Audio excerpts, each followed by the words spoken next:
just a few more minutes, but I do want to talk about a subject that I've talked about since the very first time I ran for Congress, which was in 1974. I first decided to run in 1974 as a consequence of my study and understanding of Austrian economics, which preaches real free markets, has nothing to do with the free enterprise system that we might be taught in our colleges. It has to do with true free markets and no government intervention. But studying that system of economics in the 60s, the conviction that the Brenton Woods monetary system would break down came about in on August 15th of 1971.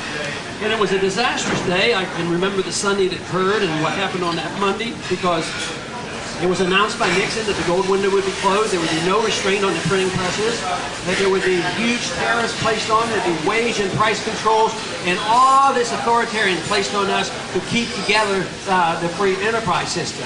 So it was at that time that I decided, well, at least I want to talk about this, and I will run for Congress. And I knew with a great deal of confidence that I couldn't be elected because I wasn't promised to play Santa Claus and promised to redistribute wealth. It was to my surprise that a few people did listen in Texas, and now I am finding that there are a lot of people in this country, including people in San Francisco, who are interested in this.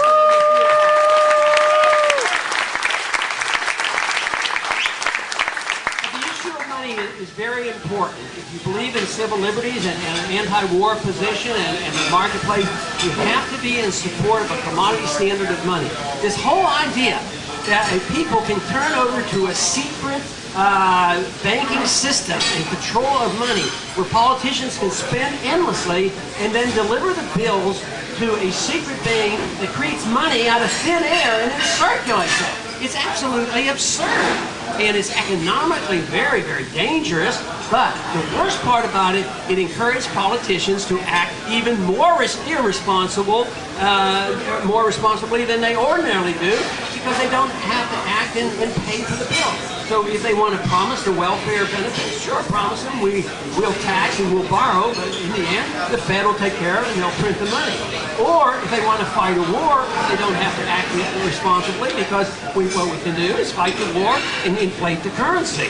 So if you believe in limited government, you really, really have to look into the issue of money. The whole idea of the destruction of money means that there's a transfer of wealth.